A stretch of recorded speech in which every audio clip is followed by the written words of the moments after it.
What's going on, everybody? How you doing? I'm back coming at you here. It's early Sunday morning. Well, it's not so early right now.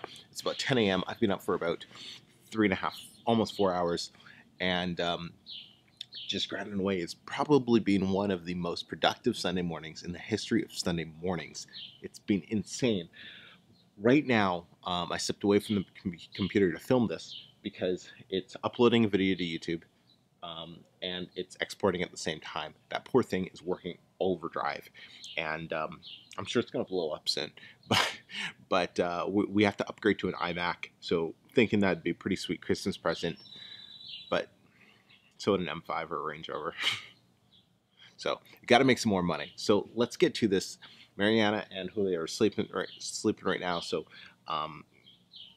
Sore Edge, buddy, what's up? Asked a question inside our private Facebook group that I wanted to do a video response for because it was such a great question, and it really made me think. But he says, "Hey, Mecca, serious question. How the hell do you have so much time? You make YouTube videos and do interviews. You reply to almost every question on 2 groups. You reply to private messages. Spend time with your family and kids. Have time to paint walls. Go to the gym. Run a publishing and Shopify business. Run a course and do coaching calls. Do live streams for your accelerator program, set up a full-fledged events in Cancun, and play video games once in a while. What does your routine look like? How do you have so much willpower?" Bro, great question. And it's funny, I was showing my wife that, and 2 things came to mind. One, you know so much about me, weird, but everything's online, so I guess that's just part of being in this online space. And 2, I want to do more. You know, you look at me like, wow, you're getting so much done. I'm looking at it like, man, I'm not doing enough, right? Like, I'm just not doing enough. There's more. There's so much more that I want to be working on. There's I probably got 4 or 5 other projects that I want to get started on, but I just haven't been able to get started on it yet because timing and just not. It's not the right time to invest into those things yet, and different things like that. But let's just talk about, and this will be an informal video. I'll do a more formal video on getting things done, timing, and all of that in the next little bit. It sounded like a body. No, we're good. We're good still. All right. So one thing. Let's talk about what time I get up. I get up 6:30 every day. Every day. It's Sunday morning. I was up at 6:30. My internal alarm clock just goes off at that time now. It took me weeks of bullshit mornings to suffering and rolling out of bed and being cranky to eventually my biological clock, I think that's what it's called, just gets up 6:30 now, and I don't fight it. When my eyes open, I'm like, okay, it's up time, and that's it. And I have my coffee. I open up the computer and I just work. I watch a couple car videos. Somebody came out with a good one or something like that, or whatever the case is. But then I just get to work, and yeah, and then it just goes from there. Then I'll go to the gym, and I get home. Things are going to majorly shift once we have this baby in the next few days. I'm sure. I'm probably going to have to get up at 5 in order to get to the gym by maybe 6, because the gym to me is a non-issue. I go to the gym. That has to happen. So if I have to wake up earlier to do it and suffer, I'll suffer getting up in the morning. I'll feel great at the gym, and then I'll figure out a way to keep my energy up throughout the day. But some things are just it's just, what's the word? They're non-negotiable. Non-negotiable. So yeah, but getting up early is definitely one thing that helps so much. And some people are like, I'm not a morning person. Well, you're an idiot. Okay, you become a morning person and become successful, or you don't become a morning person and become unsuccessful. But there's no this, oh, I'm not a morning person. Come on, really? You're going to write off your entire mornings for the rest of your life because you say you want your beauty sleep. Don't give me that shit, right? You do what it takes to become successful. You do what it takes to get what has to be done. And as you look at this and you're like, wow, you're getting so much done. But I look at it and I'm like, I'm not getting enough done. Caveat, I have not picked up my video game controllers in over 2 weeks. Maybe a little longer. I've just been too busy, too preoccupied. I can't sit down and enjoy them if I have these bigger projects on my mind right now. So that's the thing. I play them at the right time. At the time I know I'm like, all right, business is going well. I like the you know, I play them at the right time. I don't sit down and play them when I'm like, I could be using this hour to create more income. I could be using this hour to get another person into coaching or whatever the case is, right? Um, so I play them strategically at the times that I know is right. Um, but yeah, so getting up early, I think it's definitely a key. Another thing I don't do anymore, I don't prepare meals. This is breakfast number 2, my shake. Breakfast number 1 was prepaid meal. I use a company called My Good Foods here in Monterrey, Mexico, and they prepare all my meals. They send me 4 meals a day. I usually do the other 2 myself. It's like a shake. It's like 2 shakes basically, or some snack, fruit, right? And they prepare all my meals and deliver them every 2 days, and that's it. They're healthier, Mexican healthy, um, and bottom line is what I'm paying for. They're 7,000 pesos for 21 days. That is, let me just do the conversion for y'all. Okay, comment below, see if you can beat me to this.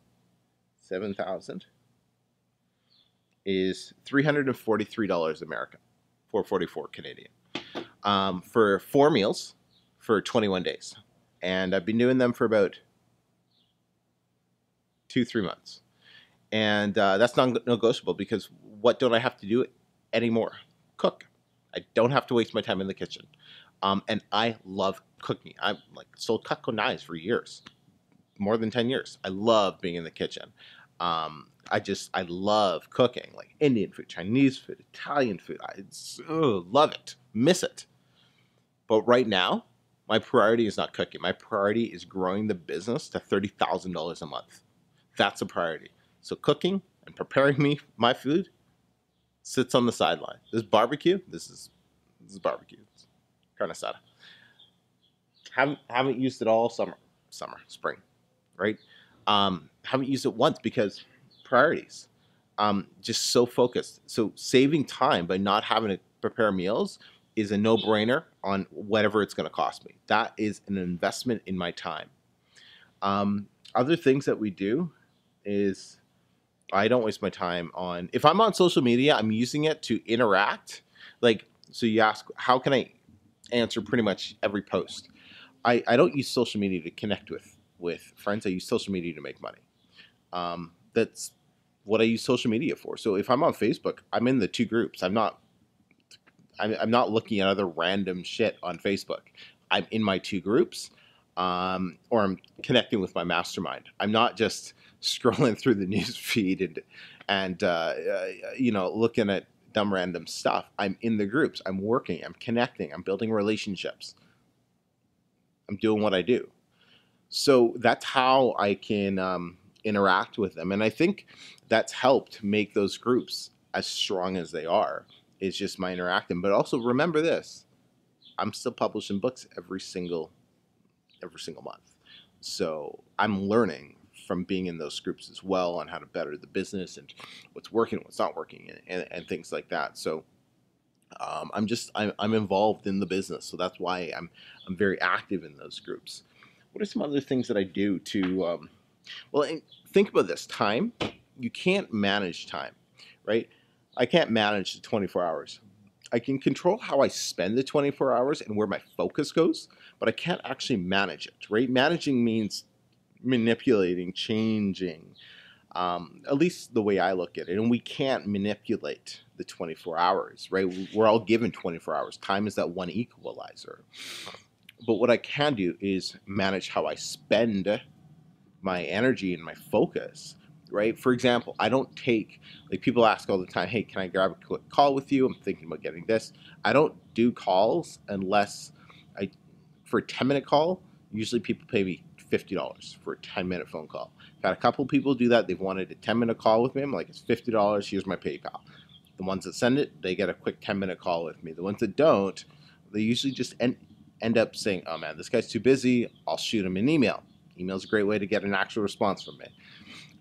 So I'm very protective on who I talk to, just because as everything grows, I have to be more and more protective of my time to make sure I'm using it for the biggest impactors in the business, right? That's one of the things with let's talk about the 80-20 rule. I'm very focused on making sure I'm impacting the 80% of activities that are going to bring, or the 20% of activities that are going to bring me 80% of my results, right? What 20% of activities bring me the biggest impact? It's working on my personal brand, right? The course, my coaching, my YouTube channel. Those are the things that bring me the biggest impact. Publishing doesn't. Me publishing books, who the hell does that impact? Nobody. It impacts my bottom line. Big fucking deal, right? And a small percentage of my bottom line. I make a bigger impact helping all of you learn how to publish books better, how to increase your income, take back your freedom, and design that lifestyle. I can have a bigger impact focusing on those bigger picture things than I can worrying about, like, are my books ranking for my keywords enough? You know, that's what I have an assistant for, and he's great at it. And I still work on the publishing business, of course, because I need to stay updated in it and see what's trending and what's changing. And I was just looking at Amazon made some changes with their reviews on, you can't click can't click did this review help you, right? They've made changes. So I'm paying attention to those things, but I'm not paying attention to, okay, hey, let's make $10,000 from Kindle publishing for my publishing. I don't give a fuck about that. I don't need that money. I don't need my publishing income to increase that. That doesn't help anybody other than myself. And that's not what I'm doing this for. So I'm doing activities that are going to impact the most number of people possible. Uh-oh, she's up. Uh-oh, they're both up. All right, let's wrap this up. So I don't know. Hopefully that kind of gives you a bit more insight into my thinking and everything when it comes to using my time effectively. When I'm with the family, I'm with the family. Yeah, I'll throw up some Instagram or Facebook videos every now and then. And they're always purpose driven, right? I'm not just doing it for the sake of doing it. They're purpose driven. But I think just understanding what your time's worth, and that's something I'm just becoming more and more aware of. Just exactly what my time's worth and how do top people protect their time. I was watching a video with Russell Brunson and Tony Robbins, and Russell was asking Tony, it's like he was going to build his sales funnels for the Money Master the Game Book, and Russell's like, all right, I just need to spend a day with you, and Tony's like, no, half day, no. Russell's like, I need something with you. He's like, you got 1 hour. And the lesson I took from that is like, goddamn, Tony protects his time. Like, this is Russell Brunson who's going to bring tremendous value to Tony's business. And he's like, now you can figure it out, do it in an hour. And that's the level of thinking you need to have. That's why I have two assistants, right? One part-time, one full-time. I have two assistants that work with me so they can do more than I can do by myself. You cannot become successful by yourself. You need others. And yeah, the things that you might be spending time on are the things that I have my assistants spend time on. Just the other day, one of my assistants asked, what did he ask? I don't know. He asked, we were talking about something, and he's like, is this even possible? I was like, I don't know, man. You figure it out. Get it done. I'm not going to figure it out. But, I don't, because it was one of those things that for me to spend time on it, complete waste of time, right? It wasn't going to bring in enough revenue. But for him to spend time on it and figure out, it was more of a long-term investment. So, but anyways, I'm going to go say hi to the ladies, and hopefully my video is fully uploaded, then I'll get this one uploaded. But if you want more tips and strategies in a more formal setting on time management, not just me rambling first thing in the morning about it, let me know in the comments, like this video, hit me up. What do you struggle with when it comes to time management? I would love to know, and I'll really think about those and put this into a more formal video that's probably not going to be 15 minutes long. Till next time, everybody. Hope you all have a fantastic Sunday. Can't wait for Monday. grind away, hustle away, all the generic Gary Vaynerchuk terms we'll insert here. Let's do this.